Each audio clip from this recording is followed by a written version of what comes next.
Good afternoon, everybody, and welcome to this edition of the Big East Rewind. I'm your host, Chuck Everson from Villanova, and my co-host, as always, is the sensational Sonny Spera. But today he looks a little bit like the sleepy Sonny Spera, so I hope you're doing all right, Sonny. You okay? I'm good, man. I'm good. I changed my glasses just for you, Chuck. That's just it, my just man. to give you a little different look, man. I know you like that, so. Yes, I do. Yeah, I do. It's a good look.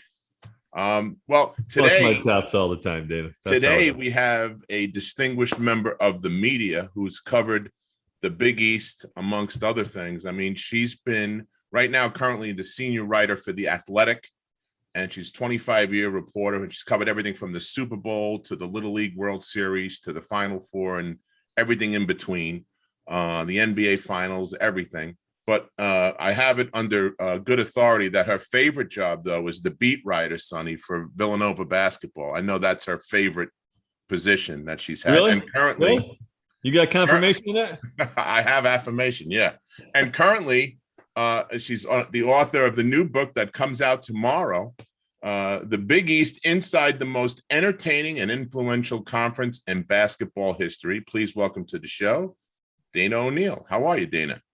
I am great, and thank you for that very kind introduction. And I will say that covering Villanova was a pleasure. I started with Jay Wright, and it was a lot of fun. It really was. I can't complain. Yeah, I mean, anytime you get around that guy, you never hear a lot of complaints from people. He's a genuine article. We used to go as media members, and we would sit around and everyone tell war stories about these horrible coaches, and they're like, "All right, what do you got, Dana?" I'm like, "I got nothing." They're like, "Come on!" I'm like, "No, I literally have nothing this bad. Like, he's just easy to deal with." They thought I was lying. Yeah, Jay's a great guy. I can put up with the Villanova love fest that we're got going on right here for a little bit, but no. Listen, don't let Sonny kid you, Dana. He's got his orange, guys. We've had a lot of Orangemen. Coach Boeheim was on, That's and right. I've told the story. I've stayed with him on vacation. We went on vacation, and everything in this place was orange. So don't let him kid you. My husband is from Syracuse, so I have a little. He was a season ticket holder growing up, so trust me, we get our share of that in this household too, for sure. There you go. So I knew I liked her, man. I knew there was something. There you go. Yep. So let's get started. How did you go from at Penn State, you were a business major. So how did you go from that to getting into be a sports journalist? Talk to us about your journey into the journalism trade. Yeah, I tell everybody I was kind of dumb lucky. I was a really good English student in high school. I had a great high school English teacher and all of that. And I loved sports. I was an athlete. I kept high school football and baseball stats. But I went to college kind of clueless and was going to major in business because I had a wealthy uncle. I thought, all right, I'll be rich too. And I took one economics course and said, nope, that's not going to actually happen. So I kind of was at square one. I didn't know where to go. And the resident advisor on my floor, my freshman year, was on the Daily Collegian.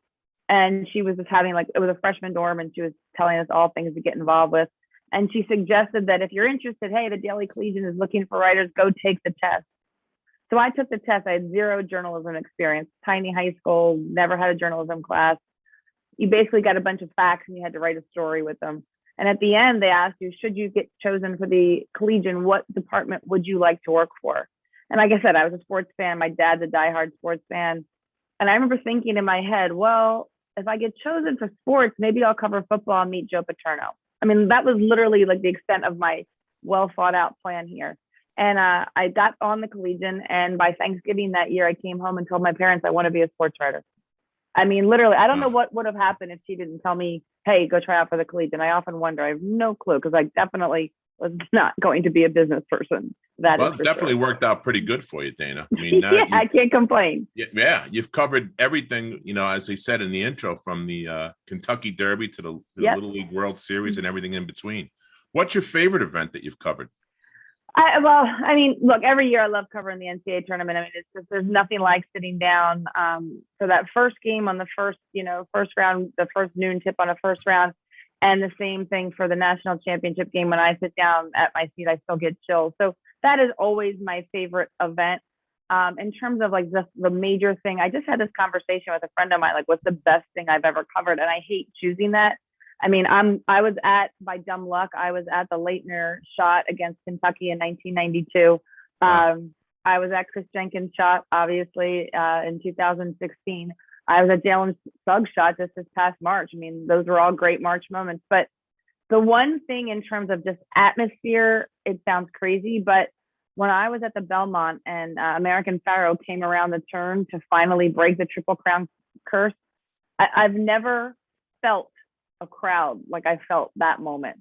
I mean, it sends chills up my spine right now thinking about it.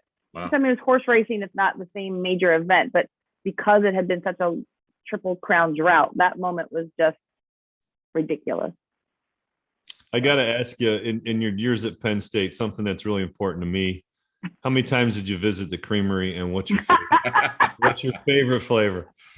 Well, I mean, honestly, the creamery is like, so when I was in school, it was tiny because I'm that old. It was like this tiny little hole in the wall. Right now, it's gorgeous with like the outside patio, and so now I go as an alum, and I get it to go in the dry ice bags and all of that. I mean, back in the day, like, you know, we had like the good old peachy paterno was a big thing because they didn't have a lot of flavors.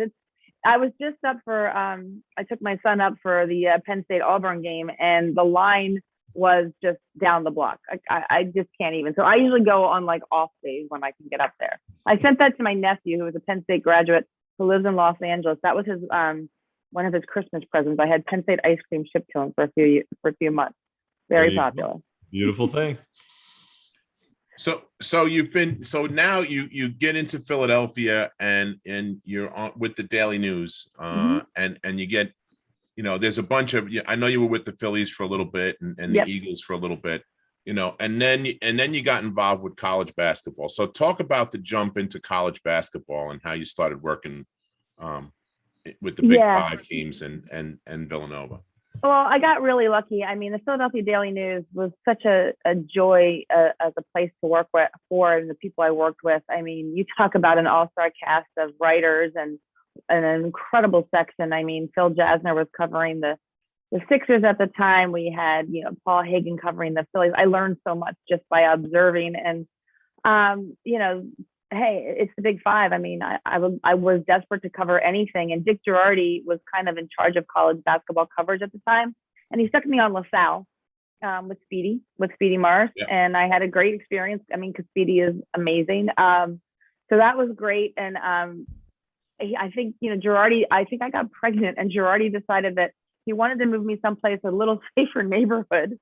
So he put me on Villanova. And at the time, it was just after Jay had gotten hired. So, you know, they weren't honestly very good. I remember taking my daughter when she was first born. I would go to practice and to carry her in the infant carrier, and I'd sit her on the press table, watch practice. And Jay would scream from the opposite side, "Move the baby." I have no idea where the ball is going. So, you know, I kind of came into Villanova when Jay got hired. And like I said, they weren't very good for a couple of years. They weren't bad, but they certainly aren't what they are now. You know, I had experiences with Villanova when I was right out of college. I worked at the Trentonian in Trenton, New Jersey, and I covered the Princeton, Villanova game. I mean, that's where the first time I met Rolly Massimino was. I went down to interview him for that game, and he told me he liked my shoes. It's like random things that I remember.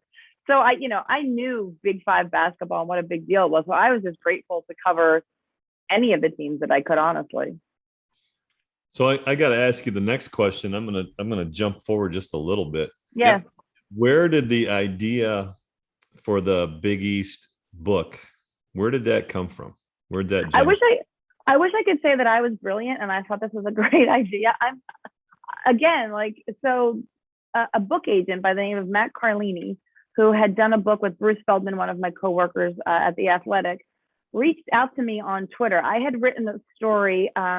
This is random off-season story about the Big East coaches meetings and how insane they were. Like, kind of, I got Gary Williams and people to tell me funny stories about how like outlandishly unscripted these Big East meetings were. And I wrote a story, just kind of a funny story for Rivalry Week, in fact. And Matt Carlini is a Georgetown graduate, and he saw the story, and he reached out to me and said, "Hey, I've been thinking that there's a book in the Big East, and I'm curious to know if you'd be interested in considering it." And honestly, my first reaction was, well, there's got to be like a bazillion books about the Big East. Like, how could there not be like one book about the Big East? And there wasn't. And so he and I kind of went back and forth on it a little bit, and he convinced me that I could do it, honestly, and helped me put together the book proposal and shop it around in New York City and really get the whole thing going. And once I started to do it, I'm like, absolutely. I mean, I know so many of the people involved, and I know so many of the stories. I've either covered them or experienced them in some capacity.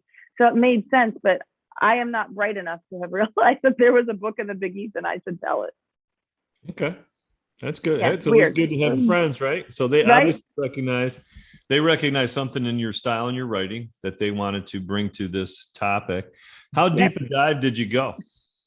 I mean, I went as deep as I possibly could. You know, that I tell everybody, I was so lucky, like in the middle of COVID, when everyone was on lockdown and just going through a lot of misery, I was living in the 70s and 80s. I mean, I'm talking to Jim Boeheim and Jim Calhoun.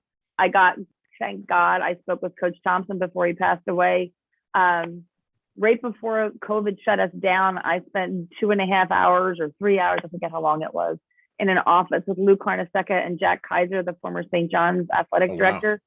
I mean, so I got everybody that I could, from the obvious players to the big name coaches and players, Patrick Ewing, Chris Mullen, Gene Smith, Michael Graham, Ed Pinkney, obviously. But then I tried to go like down into the weeds with some people. I interviewed the guy who played the Dome Ranger at Syracuse all of those years. Familiar to you, Sonny?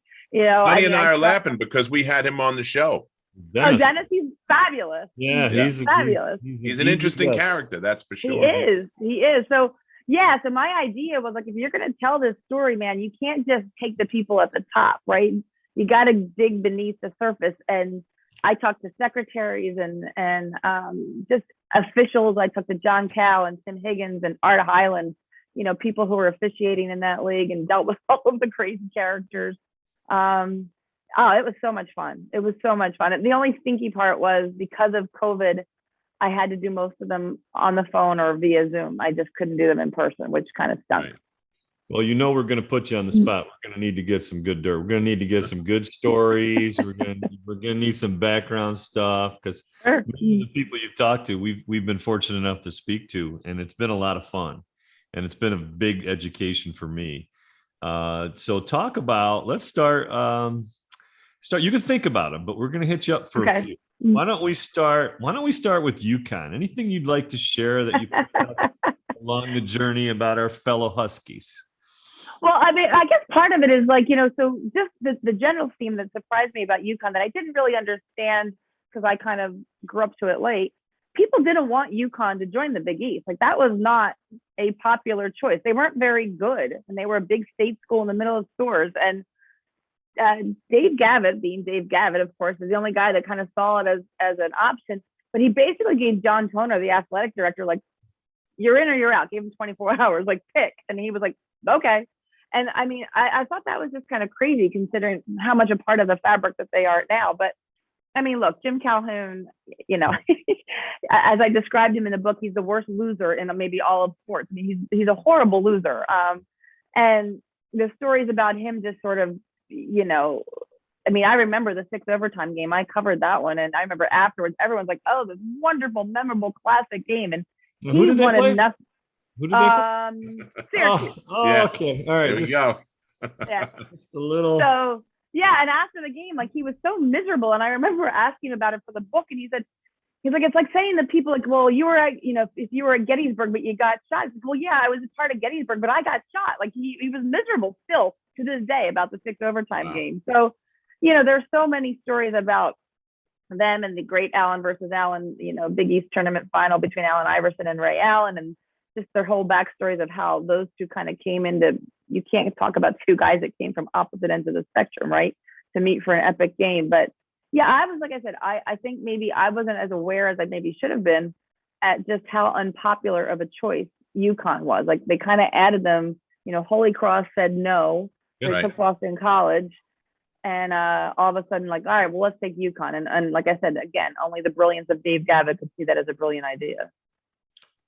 Yeah, I mean, that came shining through in several of the stories that we did. And we talked to Mike Tranghese for a little bit, and he really gave us a history lesson of how everything came about. And Dave's, was so far ahead of his time by how he dealt with people and how he connected people. We go back to this all the time, Sonny and I, on the show, and they used to have the Big East luncheon when we played at the Garden. They would have 2 guys from each team at the table. So you kind of get to know, the guys that you're playing against. And he would do the same thing with the coaches. Yep. Raft was on, and he said that him and Coach Mass weren't really getting along. So their bags were in the same golf cart, and they had to play golf with each other. Talk a little bit about Dave Gavitt and how he was ahead of his time.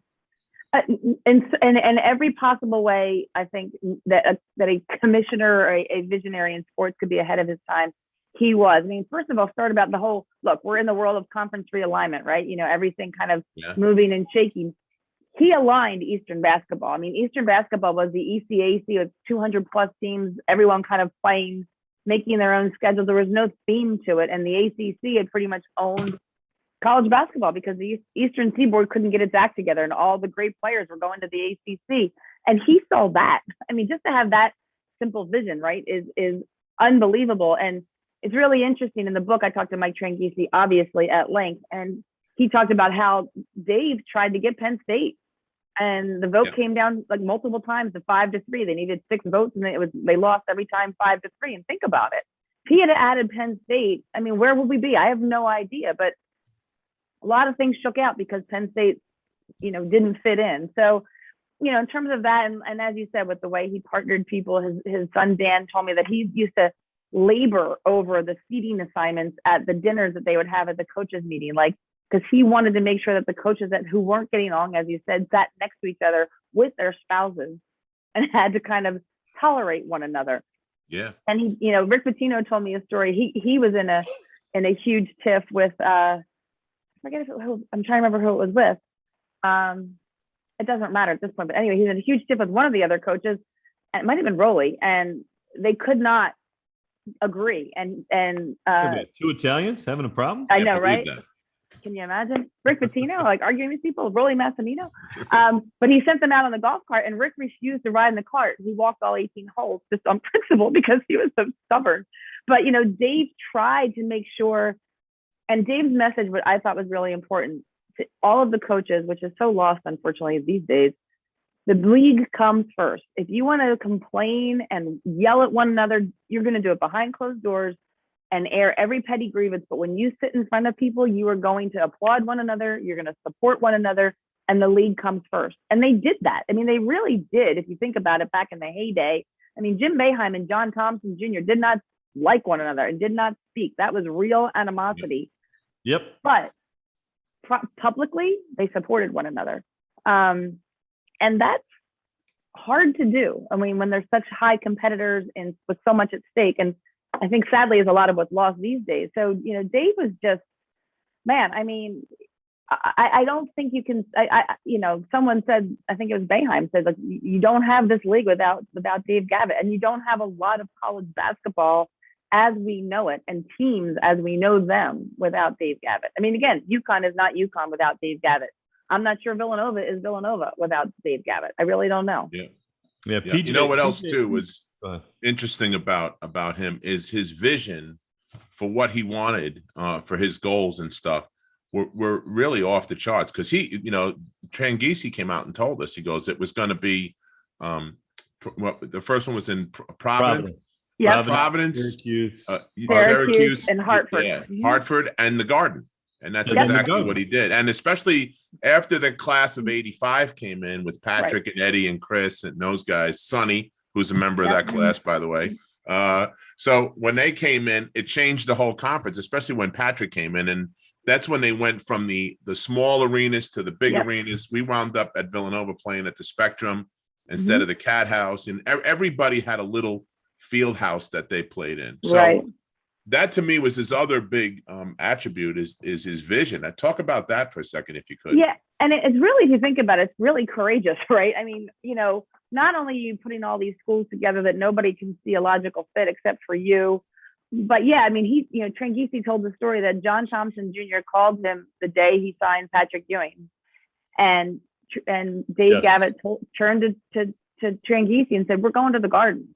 Like he knew that now we have the people to, the allure to bring this to New York. And honestly, it makes sense now, right? We all look at it like, of course, he had Patrick Ewing, he had Chris Mullin, he had Georgetown, he had Syracuse, he had St. John's. Of course he went to the Garden. But you have to look at it in the context of 1979, 1984, 1983, that time, when again, like Eastern basketball was not a big thing. ACC basketball was. So it took some serious daring to understand that your league was going to be good enough. And what's amazing is how much the league and Dave in that regard elevated programs that weren't very good. Seton Hall was nothing.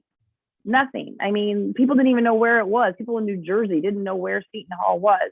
And they make it to a national championship game with PJ Carlesimo. I mean, that doesn't happen without the Big East, and the Big East doesn't happen without Dave Gavitt. So you could say that about every program. I mean, certainly like, Louis bringing in New York guys, they were going to be good. Georgetown was going to be good. Syracuse was going to be good.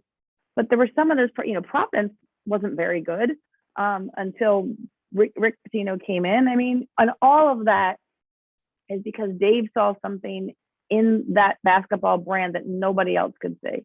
And it was like a personality. Like that was the cool part too. He didn't try to control it. He didn't try to like make it bland. He loved the nonsense, the extracurriculars. That was part of the Big East brand, and they marketed it. I mean, that it worked. The brash bully, that was part of the appeal, and he knew that worked with East Coast basketball. Speaking of personalities, let's talk about some of the coaches' personalities, right? Dang. Unreal. So you have everything from Coach Boeheim to Coach John, Big John, and then you have Lou Carnesecca. We had a nice plethora of Italian coaches there for a while. We had Rolling, we had Don Perna was at UConn for a bit, and then PJ comes in the league, and then Gary Williams. Which of the coaches, talk a little bit or tell a little story or two about any of the coaches that you guys talk to that are, off the wall, as we have found, but they are. I mean, so many of them. So, Gary Williams, they called him Wacko because he was, right? I mean, he was insane, so tightly wound. He told a great story about like a game against Villanova where he thought Roley was kind of getting the better of the officials. And Gary and it was at Boston College, and he was convinced that, he was going to lose the whistle. And at halftime, he saw Roley run off kind of chasing after the officials, and he was pissed. He was like, wait a minute. So he goes chasing after Roley. And Roley says, go back to your locker room. And Gary about turns around to go. And he's like, this is my locker. This is my gym. You don't get to tell me where to go. I mean, and they start screaming at one another. Nobody's in their locker room at halftime. They're both too worried about who's going to get the upper hand with the officials. Again, Roley too. Jay Wright told me a great story. I'm sure Chuck. I mean, Roley's bench was like 4 deep. Tommy Lasorda's on the bench. Terry Como's on the bench. Yeah. Whoever he could stick on the bench, he was like a who's who. And I guess before a game at the Spectrum, Jay's first year as an assistant, they come out of the little locker rooms and they're like screaming at one another. And John Thompson's like, "You better not have these celebrities on your bench." And Roley's going back at him, and they're screaming and holler. And Jay's thinking, "Oh my God, they're gonna fight." And then they just laughed and walked off like nothing happened. I mean, they were so combustible, but yet I think beneath it all, if they didn't like each other, like I said, Boeheim and Thompson did not like each other, there was at least respect that allowed them to tolerate one another. I mean, Pitino went after Roley, Rick Barnes got needled by PJ. I mean, every single one of them was bananas. I mean, I didn't even mention Raph. I mean, Raph was like the comedy hour of all of them. Oh yeah, there's no doubt about that. I've spent one of the things the referee said. That was one of the things the referee said. They said, you could tell, like when they did Big Ten games or ACC games, then when they did Big East games, when something happened, the camera went right over to the sideline and the coaches. Exactly. They really knew. Yeah. They knew. I mean, and I remember. So I mean, even like after the 6 overtime game, after Eric Devin, I mean, that was late, right? That's long past the heyday, if you will. But, Eric, they reviewed the shot where Eric Devendorf thought he hit it in regulation. John Cal went and yeah, exactly, like your fingernail. His sneakers, by the way, practically took out my computer when he jumped on press row and he thought he made that shot. But anyway, so John Cal went and did the review of the play and realized, no, it didn't count. So I think it was Bob Donato's like, I'll tell Jimmy Calhoun, and John Cal's like, great, I get to tell Boeheim. And he said, Boeheim and just looked at him and said, you better be effing right, man. Like he was just like, you better be right. He was, but the officials, like, I mean, they were kind of part of it, right? I mean, where else? Everybody knew their names too, because they worked all the same games and they tolerated them all. Yeah, I was just going to say that we've had a bunch of officials on, and they said the same thing. It was like, I asked them, I said, how hard is it for you to referee a game when they're not yelling, hey, ref, you stink? They're yelling, hey, Timmy, hey, Higgs, hey, Froggy, hey, hey, Larry Limbo. Hey, they knew everybody. They knew. I didn't know a conference. I mean, I've played my whole life. I didn't know anybody that knew the referees like they did in the Big East, And it wasn't just like, the players and the fans knew them. Like they told me stories about like walking into like the Garden and the fans are, you better get this right, Higgs. And like they would they went to one restaurant or two restaurants in New York because they knew that there was a back room, and that if they wanted to have a beer, that the owners would put them in the back room and hide them, so no fans would come in and be like, yeah, Higgins was down on some beers last night, so no wonder he's off his game. I mean, like they actually thought that far in advance. Like no. I mean, that's the thing. Like the number of personalities that God converged to make that thing happen. It's just, I mean, it's insane. Crazy. We haven't even talked about Patrick Ewing going after Pearl Washington and Michael Graham and Andre Hawkins. We haven't even talked about any of that nonsense. I mean, there's just, everything was bananas. Everything. We've talked about that nonsense. I bet you have. We've had them over. Yeah. We've had Mike and broken peace between Graham and Andre Hawkins. Yeah. Nice. There you go. That's awesome. That is awesome. Yeah. It's funny with last thing on the officials. It's funny because everybody I know who's a fan of the Big East, and they say, oh, who's refereeing tonight? We got Higgins. But if you're St. John's, if you're Syracuse, if you're Villanova, if you're Pittsburgh, everybody says, oh God, it's Higgins. Yeah. Everybody can't lose. Somebody has to win. Nobody's like, bad for everybody. Hey, we got Higgs tonight. We're good. And I was like, oh no. Nobody says that. Yeah. It was 100%. It is so true. It is so true. So now talk about 85 was a special year, not just for Villanova, but for the conference. Mm-hmm. Mike Tranghese was really, you could tell he was like a proud papa when he was talking about 1985 and what happened back then. Talk a little bit about that and how that plays into the book. Yeah, that was sort of like the epic year, right? I mean, first of all, what everyone kind of forgets is that the league was almost 4 for 4. I mean, Memphis State barely beat Boston College. It almost had 4 for 4. It's amazing. And, what's amazing is that it happened so fast. I mean, the league forms in 1979, and by 1985, here we are with 3 teams in the Final Four. And I think the cool part was, look, I'm not saying that anybody was rooting for or against anybody, but Georgetown had won the year before, and everyone presumed that, of course, Georgetown was going to win. And everyone wanted really a Georgetown St. John's championship game. The bracket didn't work the way everybody wanted it to work, right? But the fact that Villanova actually won that game, I think most people agree gave the league even more credence, because it was, if Georgetown had won, it's like, all right, well, there's a lot of leagues that can kind of ride the coattails of 1 or 2 great teams and everyone else is just okay. Here you have, you've got 2 of the best teams in the country in St. John's and Georgetown that year, but yet here comes Villanova that wins the thing. And that sort of sent the message like, wait a minute, like time out, like this is different. Like this is not just a league built around 1 or 2 superstar teams or players. This is like everybody has elevated to the level of national depth. I mean, that season was just, I mean, of course, like magic in a bottle for Villanova in so many ways, kind of late to the game magic in the bottle, I guess you could argue, because I know the end of the regular season, it was not. But it's amazing because talking to Eddie Pinkney and stuff, like going back to the beginnings of that class, going back to 5-star when everyone's there to watch Chris Mullen and Patrick Ewing, and no one's talking about Gary McLean or Ed Pinckney that much, right? I mean, they were sort of the 5-star B team, and yet it worked so well. And I just think that just set the league on a different path, and then it just became expected, I think, that there would be a Big East team, and it wasn't always the same one. That's the cool part. I mean, everybody had a shot at it. You think about it, then along comes Providence, then comes Seton Hall, and then Syracuse is in there. All the teams from that league, UConn, UConn had their turn. Everybody had their turn, and you don't see that. You still don't see that. Right? I mean, you think about it, like as good as the Big Ten is in present day, it's still, you're not seeing, Northern.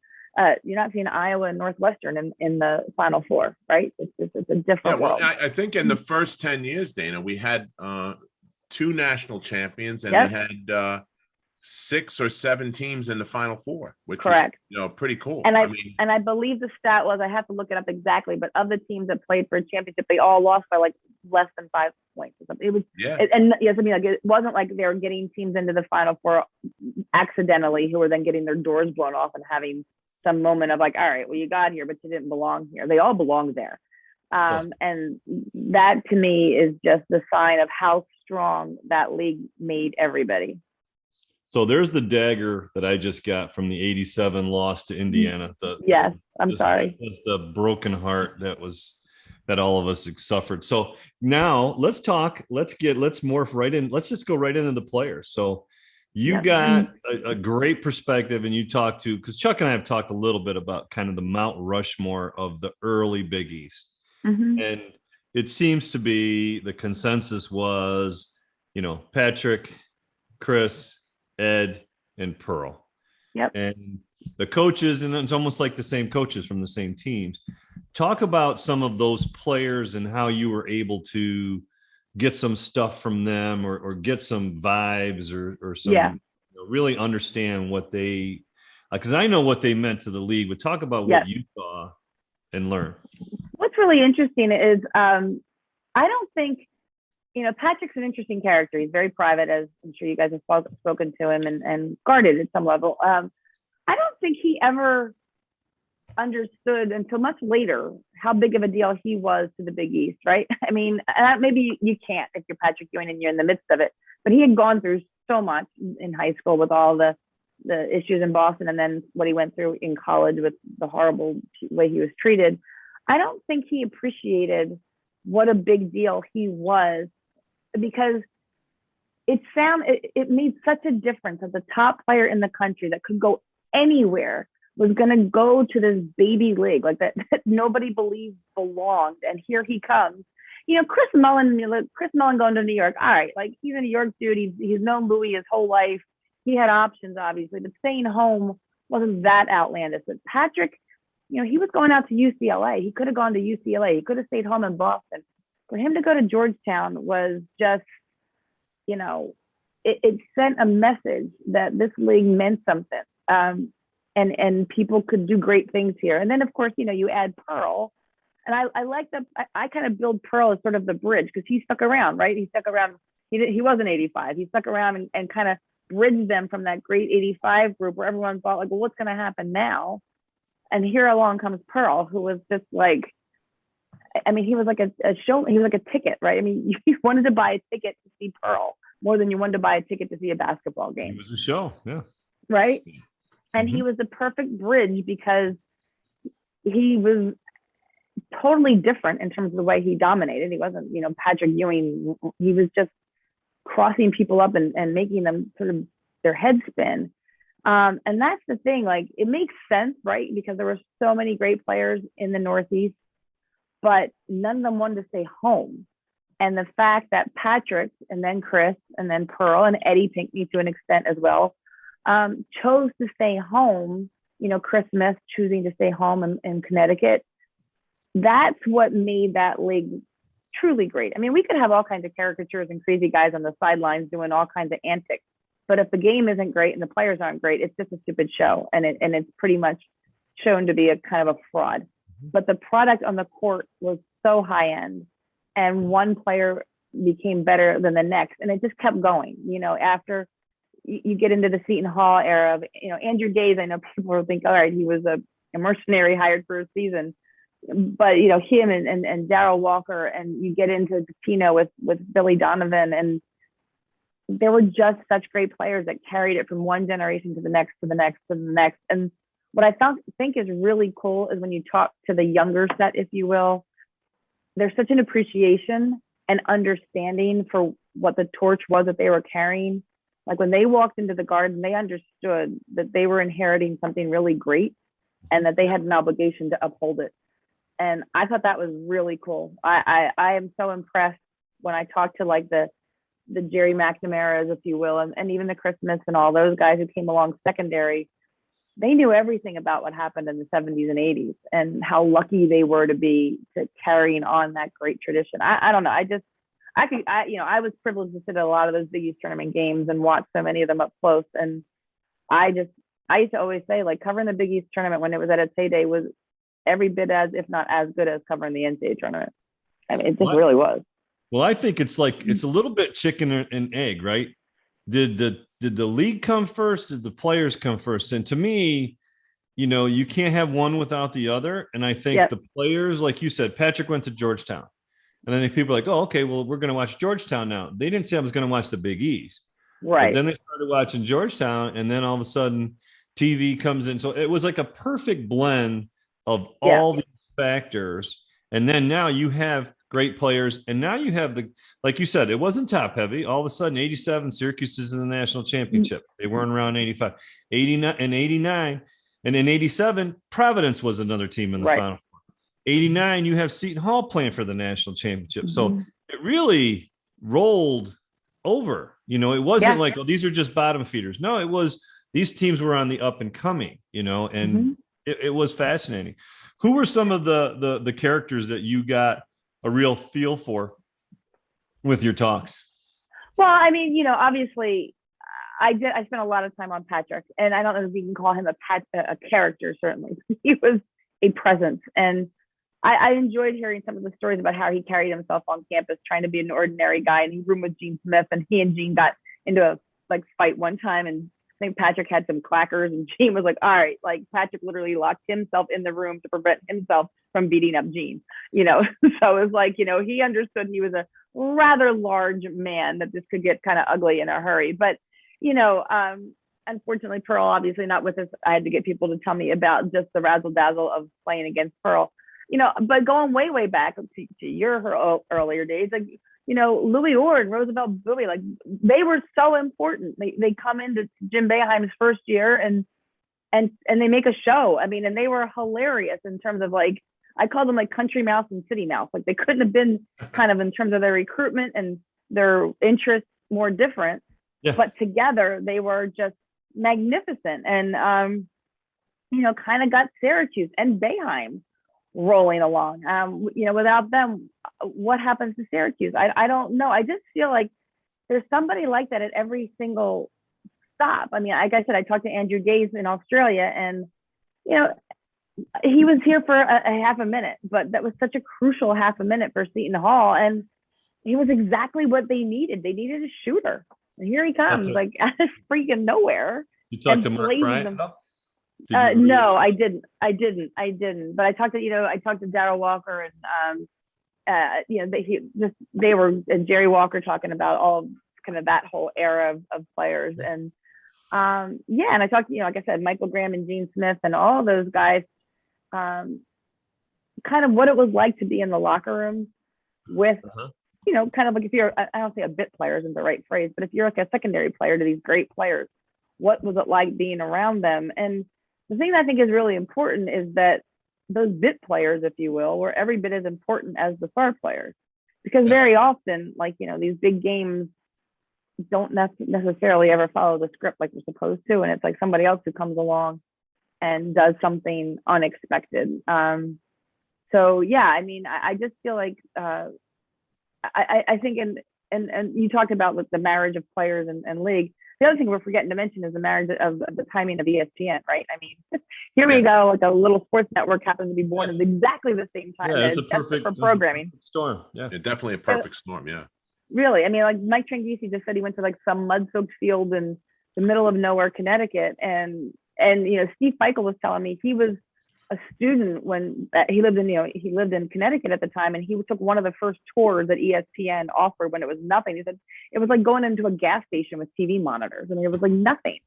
But you think about the role that played, because now all of a sudden these games are on television at a time when nothing's really on television, and that changes everything too. It makes players like, Pearl Washington more of a household name as opposed to just a regional name. Yeah. Yeah. I mean, talk about now, you in the book, you go right from the beginning, right up to current day, right? And talk about how it's changed now after the realignment, and now it's really all basketball first schools. All the football schools have gone by the wayside. Yeah. The BCs and the Syracuses, and Sonny is still upset about that. I know, as he should be, being a Syracuse guy. Talk about the differences now in the conference versus back then. Well, I've often made the case that the reason that the Big East was able to kind of reform in its own likeness, if you will, go back to its roots, is because people were so attached to that league that they weren't going to let it die. It was more than just like, okay, we got to survive and add teams and, figure this out. I mean, for a while, kind of got ugly there when you're adding, I kind of glossed over a lot of the teams because teams were in it for like literally, it felt like 5 minutes. I think Temple was in the Big East for like 8 seconds. Tulane might have been in, but I'm not really quite sure. It was Cincinnati, so messy, like that, right? It was so messy for such a while. But when it died, when Syracuse left, and look, that was awful. And I mean, I spoke to Jim Boeheim at the time, and he was miserable about it then. And while he's come around to acceptance, I don't think this would be his choice today. When that happened, and it really pulled the rug out everybody, there was such a purpose to salvage what was special about that league. And what was special about that league in the original was the like-mindedness of similar schools that were basketball centric. I mean, that was the original goal of the league. And that's why it was able, I think, to find itself and its footing again so quickly, because it understood what its identity was, because it always had it. It just kind of got lost in the weeds there for a little while. And it was basically like, let's go back to our roots. Now, granted, I mean, there are, Xavier and DePaul and Creighton, I get it. It's Marquette, it's different. But the essence of it still exists, and it's basketball first. And I remember when they did it, I mean, I count me as one of the cynics thinking like, I don't know, like everyone needs football money. Like, can they do this? Can they actually be competitive? Can they actually make I know they can play, but will they actually be any good? And here we are. Yeah. They're pretty good. And I think it's because it again, like if you talk to the current Big East coaches, there is such an affinity of league first, just like there was back in '79. Like, whatever infighting is going on behind closed doors, it's behind closed doors. It's always league first. They support one another. They understand the need for one another. And that's why it's good again. I mean, obviously adding UConn back makes so much sense. Yeah. For both parties. That's great. That's great. Yeah, it's so much better. And look, they held on to New York. They held on to their name. They held on to the Garden contract. Yeah. And I get it. Look, I'm one of those people like, I loved when it was the craziness. Like, I was there for Kemba Walker. I was there for the 6 overtimes. All that essence of that Big East. It's not the same. Like, I'm not going to lie and say going to New York now and watching Creighton play Marquette is not the same. It's not. But it's still pretty good basketball, and it's all basketball. So I think that's why it survived. And I think the success of Villanova currently in the run that they've had over the last 7 years or so is kind of like what Georgetown was on back when Sonny and I played.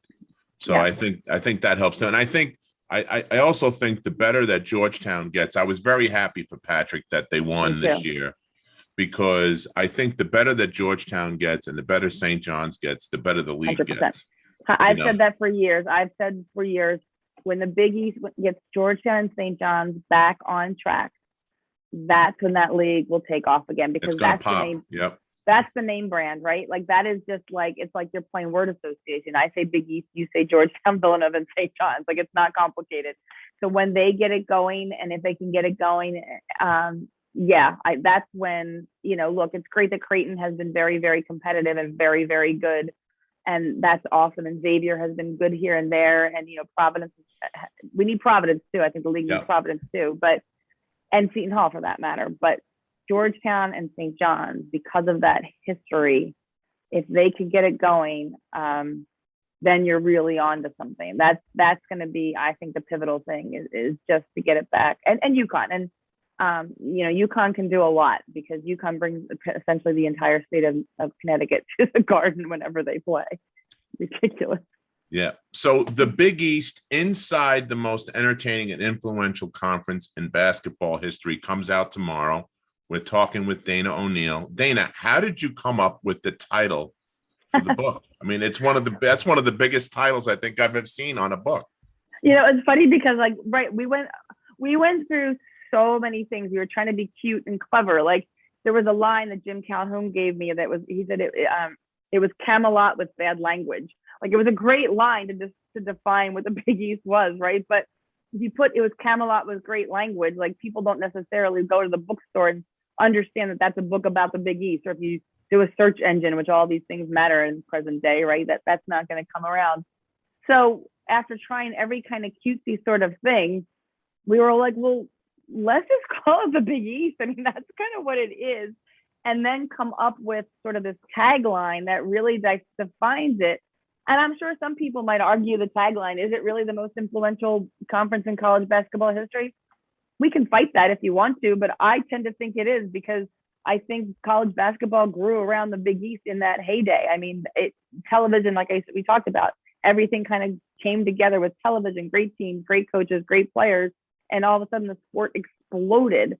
So that was sort of the argument. But yeah, it was kind of like, we could be cute or we could just be really clear. And then we were really psyched because we asked the league for permission to use the title is written in the old logo font from the original 79 league, kind of when it was founded. So that was kind of a fun twist for the nostalgia of it. So the book comes out tomorrow. What is the one thing, give us one thing that you want, somebody who's reading this book and doesn't know much about the Big East, what's the takeaway for the college basketball fan when they read your book? Well, I would hope for the college basketball fan, it's an understanding of sort of why this league's footprint still resonates today. It's so unique. If you talk, I mean, look, you guys are doing this Big East Rewind podcast for a reason. People still have such an affinity for the Big East, and there's a reason for that. And it's not just because of people being true to their schools and true to their alma mater. It's because it captured such a unique time in sports history, and it had such a representation of sort of a section of the country, of an attitude of people in a certain section of the country that just permeated through that league. And I think the takeaway to me is like, it was sort of what college basketball was kind of meant to be about. It's a game you learned in the playground and you brought it into these much more civilized arenas, if you will, but the game was not necessarily made vanilla. It kept its essence of personality, of snarl, and brought college basketball to me into the forefront of having that same appeal. I just feel like the Big East represented sort of what basketball is supposed to be. Okay, I gotta give you one. Yeah. Now, the book is coming out.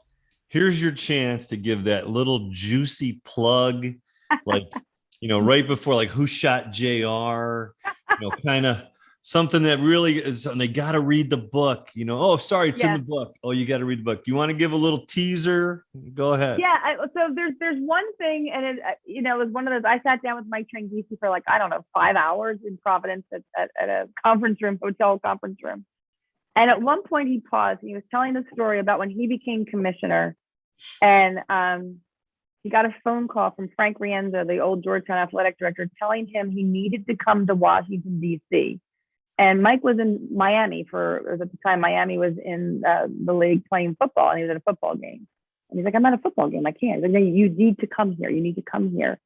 And so Mike flew to D.C. the day after the game. When he got out of the airport, his ride was waiting for him, and idling in the car was John Thompson Jr. And Mike got in the car with him, and they rode off somewhere. And there was a reason that John wanted to talk to him. He was, when Mike became commissioner, there was a concern that John had, and he had never told that story before. Mike had. So unfortunately, John had passed by the time I got the story. But so it was kind of an interesting, I thought, insight into the whole pretty pivotal transition when Mike took over from Dave, and this really cool conversation that kind of tells what Mike was up against and really how cool John Thompson Jr. really was. So now, if you want to have the details of what happened in that conversation, you're going to have to read the book. You got to buy the book. Please buy the book. I like that. Very good, Sonny. Me too. That's nice. You could be in marketing, Sonny. You could be my agent. He's pretty good. Yeah. That's why we keep him around, Dana. But listen, I can't tell you what a thrill it was for us to talk. We kind of are paralleling what you did in your book with Absolutely. This podcast that Sonny and I have done, and hearing the old stories, and now getting to catch up on the entire league history. It's going to be great. I can't wait to read it. It's going to be fantastic. Thank you so very much for coming out and hanging with us tonight. We really appreciate it. We'll get you our addresses, and you can send us that. No, I was going to. I was actually just going to say that when the book comes out, I'm sending you those copies. Absolutely, very good. Them in the mail. There's a cheap marketing plug for me. There he is. Done. The Big East, inside the most entertaining and influential conference in basketball history. Dana O'Neill, the author. We thank you again for coming out. Go get the book. It comes out tomorrow. I know everybody who's been listening to this show is obviously fans of the Big East. And if you're a fan of the Big East, you got to read her book, so please go out and get it. So this has been the Big East Rewind with Chuck Everson and Sonny Spera. Big East Rewind was directed and produced by Nick Chico Chorus and Daryl Gurney. You can check us out on YouTube. Put in Big East Rewind in the search bar, and all the shows will come up that we've done so far. Please don't forget to like and subscribe. Thanks a lot. Thanks for joining us. Have a great night. Thank you. Thank you, Dana, very much.